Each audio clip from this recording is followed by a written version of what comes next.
The fluorescent lights of the Walmart parking lot buzzed overhead, fighting a losing battle against the swirling snow and the encroaching darkness of Christmas Eve.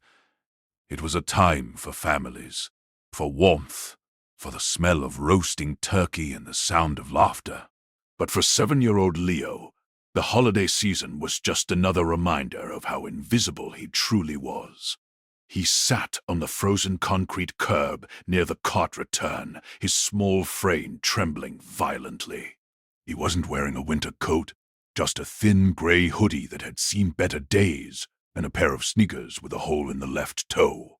Shoppers hurried past him, their carts overflowing with colorful wrapping paper, oversized boxes, and last-minute groceries. They were on a mission, their eyes fixed on their cars or their phones, mentally checking off lists. To them, the small boy curled into a ball by the metal railing was just a shadow, a glitch in their perfect holiday scenery. Or perhaps they saw him and simply looked away, assuming a parent was just a few feet behind, loading a trunk. But there was no parent loading a trunk. Leo was alone. He rubbed his hands together, trying to generate a spark of friction, but his fingers were numb, stiff like little frozen twigs. He looked toward the sliding glass doors of the supercenter, his breath puffing out in small, desperate clouds. Inside, it was warm. Inside, there was music. But he had been told to stay here. "Don't you move, and don't you dare come inside and embarrass me," his stepfather, Richard, had hissed before marching through the automatic doors. That was over an hour ago. The cold was beginning to feel less like a temperature and more like a physical weight, pressing down on Leo's chest, making it hard to breathe. Before we continue this story of heartbreak and unexpected redemption, I have a small favor to ask. If you believe that true heroes often wear leather instead of capes, and that every child deserves to be safe, please take a moment to hit the like button on this video. And if you want to join our Brotherhood of Storytelling, subscribe to Biker Stories right now. It helps us share more tales of justice and humanity. Thank you. Now, back to Leo, freezing in the parking lot, unaware that his guardian angel was about to arrive on 2 wheels. The low rumble started as a vibration in the ground before it became a sound. It was a deep, guttural growl that cut through the tinny Christmas music playing over the parking lot speakers. A massive black motorcycle turned into the row, its chrome catching the harsh streetlights. The rider was huge, a mountain of a man clad in a weathered leather cut with patches that Leo couldn't read. He wore a black helmet with a dark visor, and his boots struck the pavement with a heavy thud as he brought the beast of a machine to a halt, a few spaces away. This was Bear. As the sergeant-at-arms for the Iron Guardians Motorcycle Club, Bear was a man who commanded respect without saying a word. He was 6'5", bearded, and covered in tattoos that told the history of a hard life lived on the road. Most people crossed the street when they saw Bear coming. They saw the 1% patch, and the scowl, and assumed the worst. But what the world didn't see was the heart beating beneath that leather vest. A heart that had been broken too many times to tolerate injustice. Bear killed the engine and kicked down the kickstand. He had just come from a toy run at the local children's hospital. He was tired, cold, and just wanted to grab a few steaks for the club's Christmas dinner before heading back to the clubhouse. He swung his leg over the bike and pulled off his helmet, shaking out his long, graying hair. He took a deep breath of the icy air, preparing himself for the chaos of Walmart on Christmas Eve. That's when he saw it, a small bundle of gray fabric near the cart return. At first, Bear thought it was a discarded pile of clothes or trash, but then the pile moved. Bear squinted, his eyes adjusting to the shadows. He saw the small, pale face, the chattering teeth, the eyes wide with terror. Bear didn't hesitate. He didn't check his phone. He didn't look around to see if anyone else was watching. He changed course immediately, his heavy boots crunching on the salt and snow as he walked toward the child. Leo saw the giant man approaching and shrank back against the cold metal bars of the cart. Return.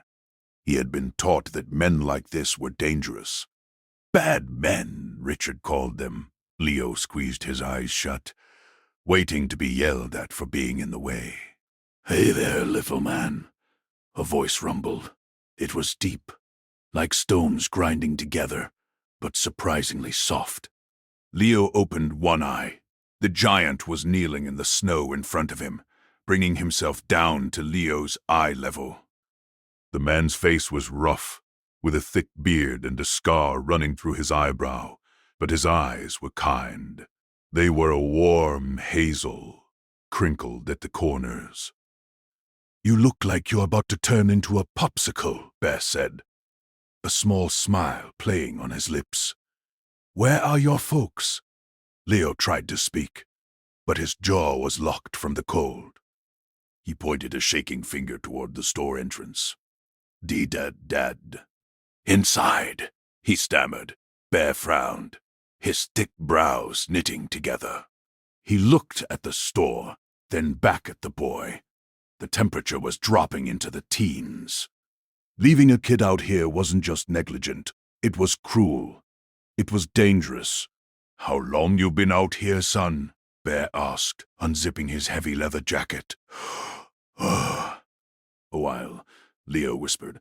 Without a second thought, Bear shrugged off his massive leather cut and the thick thermal hoodie beneath it.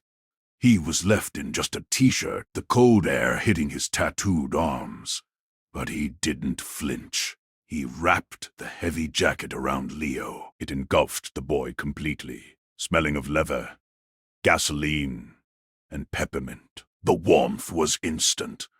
"Come on," Bear said, standing up and offering a hand the size of a catcher's mitt. "We're not waiting out here. We're going inside." Leo hesitated. I can't," Richard said. "He said I have to wait." Bear's eyes darkened slightly at the mention of the name, but he kept his voice gentle. "Richard isn't the boss of me, and right now, he ain't the boss of you either. I'm not leaving you out here to freeze. You like hot chocolate?" Leo nodded weakly. Good. My treat. Let's go find this Richard." Bear took Leo's hand. The boy's hand was so small and cold inside Bear's palm that it made the biker's chest ache. They walked through the automatic doors, the blast of heated air hitting them like a physical wall. The store was chaos. People fighting over the last turkeys, kids screaming in the toy aisles, registers beeping incessantly. Bear ignored the stares. People moved out of his way, their eyes widening at the sight of the giant biker, holding the hand of a kid who was drowning in a leather jacket 5 sizes too big. Bear led Leo straight to the small fast food franchise, located inside the front of the store. He sat Leo down in a booth. "2 hot chocolates," Bear told the cashier, throwing a $20 bill on the counter. "And whatever the kid wants to eat. Fries, nuggets, everything." As Leo ate, color began to return to his cheeks. He devoured the food as if he hadn't eaten all day. Bear sat opposite him, sipping a black coffee, just watching. He noticed things. He noticed the way Leo flinched when a loud announcement came over the intercom. He noticed the bruise fading on the boy's wrist, just visible when the sleeve of the jacket rode up. He noticed the sadness in the boy's eyes that no 7-year-old should possess. "So," Bear said quietly, "Your dad." Leo shook his head, swallowing a fry. Stepdad. My mom died last year." Bear's heart sank. "I'm sorry to hear that, little man. What about Richard? Why'd he leave you outside?"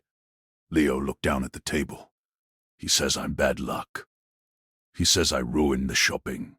He's buying presents for his real kids, Justin and Kayla. They're at home. The rage that flared in Bear's gut was hot and sudden. He had seen a lot of evil in his life. He had seen men do terrible things for money, for territory, for pride.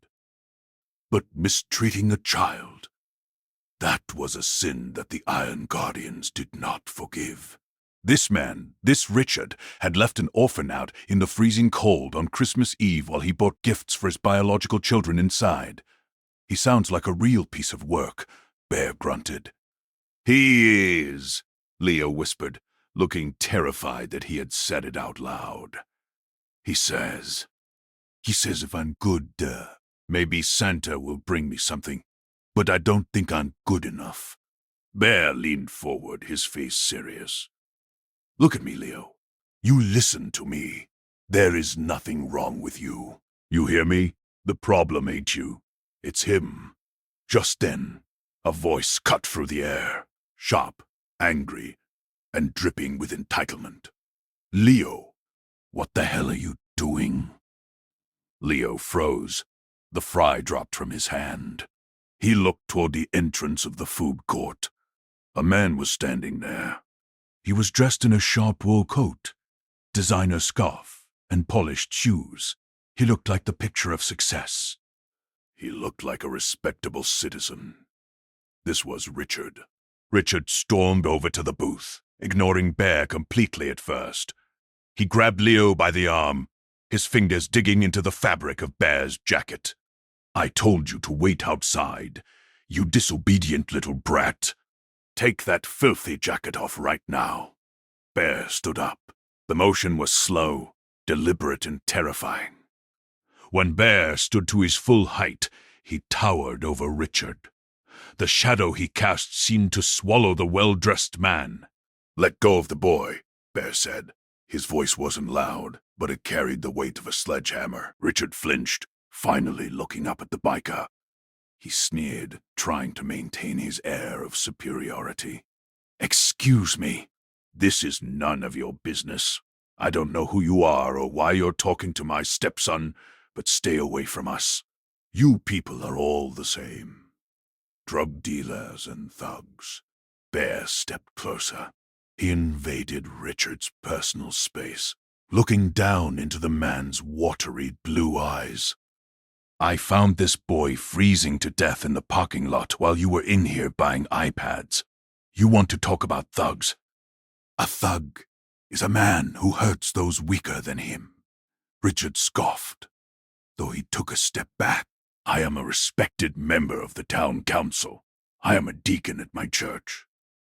I don't need a lecture on morality from a grease monkey. Leo, let's go. Now, he yanked Leo's arm hard. Leo winced, a small whimper escaping his lips. That was it. The line was crossed. Bear's hand shot out and clamped onto Richard's wrist. He didn't squeeze hard enough to break it, but hard enough to make Richard gasp and release his grip on the child. I said, Bear growled. Don't touch him. I'm calling the police, Richard shrieked, rubbing his wrist. I'm calling the police and having you arrested for assault and kidnapping. Go ahead, Bear said, crossing his massive arms. Call them. I'll wait. And while we wait, we can show them the security footage of you leaving a 7-year-old in sub-zero temperatures for an hour. Richard's face went pale. He knew he was in the wrong legally, but his arrogance was a powerful shield. He glared at Leo. You ungrateful little leech. You want to stay with this criminal? Fine. Don't expect to come home tonight. I'm done with you. And with that, Richard turned and stormed away, leaving the child behind. He actually left him. He walked out of the store, got into his luxury SUV, and drove away. The silence at the table was deafening. Leo was shaking, tears streaming down his face. He left me, Leo sobbed. He really left me. Bear sat back down. The rage was still there, burning hotter than ever, but he pushed it down. He had to be calm for Leo. He didn't leave you, Leo, Bear said softly. You just got upgraded. This brings us to a crucial moment in our story. We're about 7 minutes in, and I have a question for you. If you were in Bear's shoes, standing in that Walmart with an abandoned child on Christmas Eve, what would you have done? Would you call the police immediately, or would you take matters into your own hands to ensure justice was served? Tell us in the comments below. And remember, if you're enjoying this story, please subscribe to the channel. Bear knew he couldn't just take the kid home. That was kidnapping. And despite Richard's abandonment, the law was tricky. But Bear also knew he couldn't hand Leo over to the police just yet. The system was slow.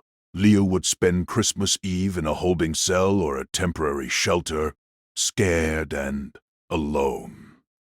And Richard would probably lawyer up, spin a story about the scary biker, threatening him, and get Leo back only to punish him later behind closed doors. No, the Iron Guardians didn't operate like that. They solved problems permanently. Bear pulled out his phone. He dialed a number. Prez, Bear said into the phone. It's Bear. I'm at the Walmart on Route 9. I need brothers. All of them. And tell Doc to bring his laptop. We got a situation. Within 20 minutes, the atmosphere in the Walmart parking lot changed. It wasn't just shoppers anymore. The rumble of 30 motorcycles filled the air. The Iron Guardians had arrived. They rolled in like a thunderstorm, parking in formation. Bear walked Leo out to meet them. Leo was still wearing Bear's giant jacket, clutching a toy motorcycle Bear had bought him from the clearance aisle. When Leo saw the sea of bikers, men with beards, bandanas, scars, and tattoos, he stiffened. But then, the president of the club, a man named Gunner, stepped forward. Gunner looked even scarier than Bear, but he knelt down just like Bear had. This the recruit? Gunner asked, winking at Leo. This is Leo, Bear said. And we got a mission tonight, boys. Bear briefed the club. He told them about Richard. He told them about the neglect. He told them about the threat Richard made. Doc, Bear called out to the club's intelligence officer. Run the name. Richard Sterling, Town Council. Doc tapped away on a tablet he pulled from his saddlebag. Minutes later, he looked up, his expression grim. Found him. Richard Sterling owns a construction firm on the board of charities. But look at this. He's been collecting foster checks and survivor benefits for the kid since the mom died. Big checks. And there are 3 noise complaints and domestic disturbance calls to his address in the last 6 months, all swept under the rug because of his council status. He's using the kid as a paycheck. Gunner spat on the ground, and treating him like a dog. He's having a Christmas party tonight, Doc added. Big gala at his house. The whole town elite is there. Bear cracked his knuckles. Well, it wouldn't be Christmas without some carolers, would it? The plan was formed. They weren't going to use violence. Violence would just get them arrested and validate Richard's story. They were going to use the truth. Bear lifted Leo up and placed him on the back of his bike. You ever ridden a Harley, Leo? No, Leo whispered, his eyes wide. Hold on tight to me. You're part of the pack now. The convoy set off. 30 bikes, roaring in unison, cutting through the snowy night. They rode through the commercial district, past the quiet suburbs, and up toward the wealthy estates on the hill. The sound was deafening, a symphony of American steel. They arrived at the Sterling estate. It was a mansion, lit up like a beacon. Expensive cars lined the driveway. Through the large bay windows, people in tuxedos and evening gowns could be seen drinking champagne and laughing. The Iron Guardians didn't park on the street. They rode right up the long, winding driveway, ignoring the private property signs. They parked their bikes in a semicircle right on the pristine front lawn, their headlights bathing the house in blinding light. The music inside stopped. The front door flew open. Richard stormed out, followed by a few other men in suits. He looked furious, his face purple with rage. "What is the meaning of this?" Richard screamed. "Get off my property. I've already called the sheriff. Bear killed his engine." The silence that followed was heavy. He dismounted, then gently lifted Leo off the bike. He took Leo's hand and walked toward the front steps. Gunnar and the rest of the club followed, a wall of black leather moving in unison. "We're just returning something you forgot," Bear said, his voice projecting clearly so the guests peering out the windows could hear. Richard saw Leo and paled. "I told you. You told him he was bad luck," Bear interrupted, shouting now. "You told him to freeze in a parking lot while you bought gifts for your other kids. You told him he wasn't welcome in his own home." Guests were stepping out onto the porch now, whispering. Richard's wife, his new wife, looked confused. "Richard, what is he talking about? You said Leo was at camp." "He's lying," Richard yelled, sweating despite the cold. "These are criminals. They kidnapped him." "Did we?" Bear asked calmly. He pulled a folded piece of paper from his pocket. A printout Doc had prepared in the Walmart parking lot, using a portable printer. "This is a record of the survivor benefits you withdrew yesterday, Richard. $10,000 meant for this boy's trust fund. You spent it at the jewelry store this morning, didn't you? And here," Bear pointed to the security footage playing on Doc's tablet, which he held up high, "is you walking away from a 7-year-old child in a parking lot." The crowd on the porch gasped. The guests, the town elite, were staring at Richard with horror. The veneer of the respectable councilman was cracking.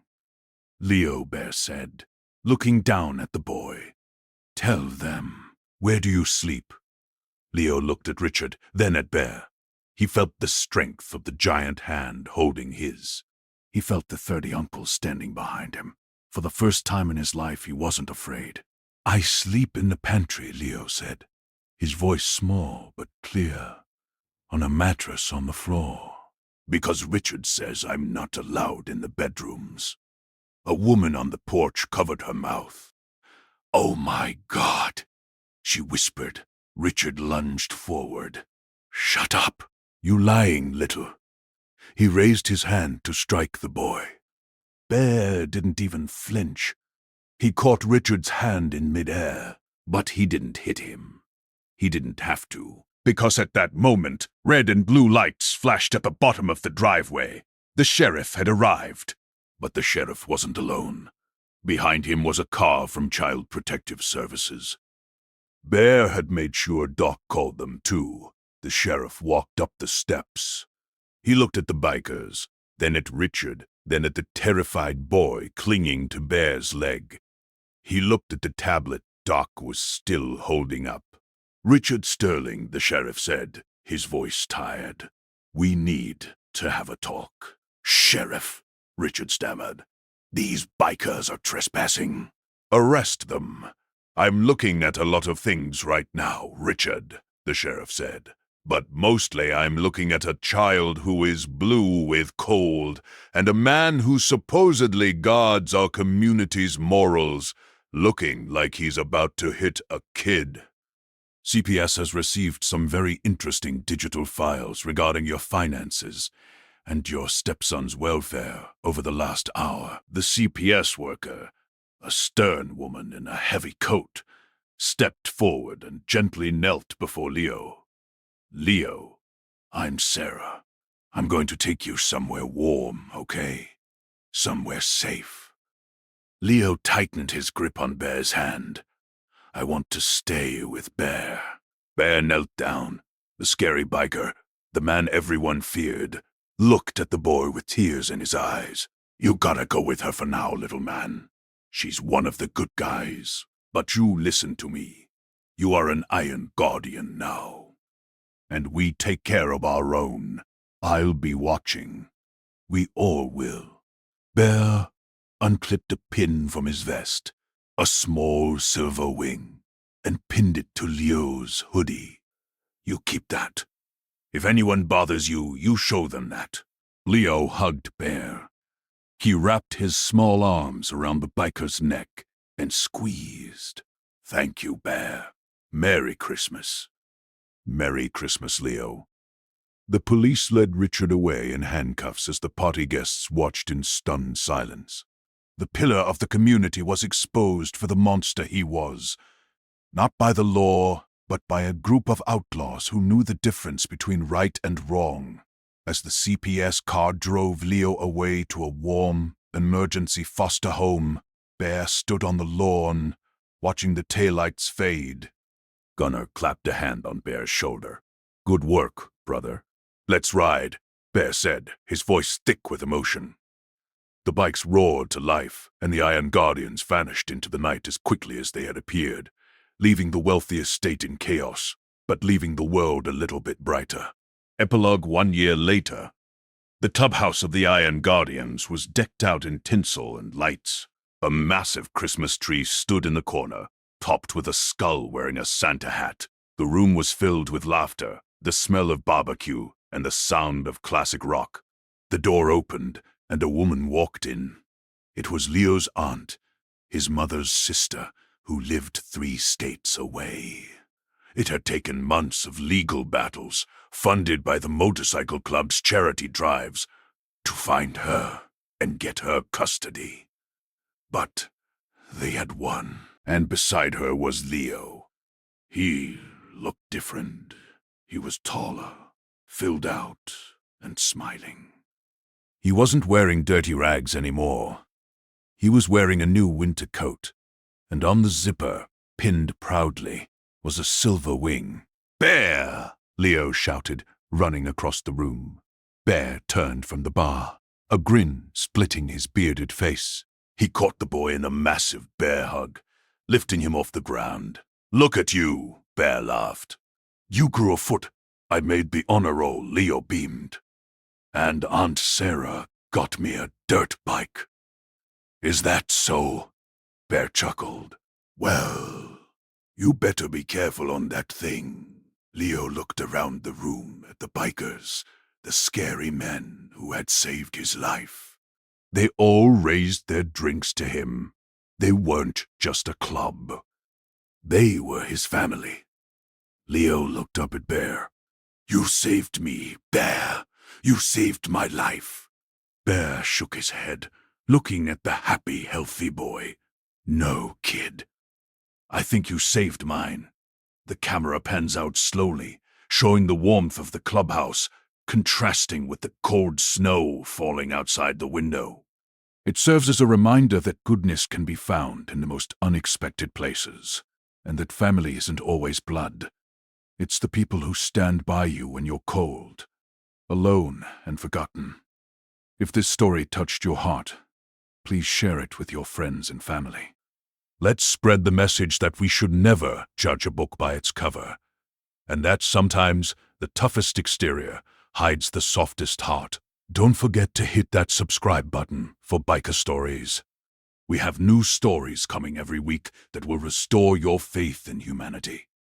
Until next time, ride safe and look out for one another. End of video.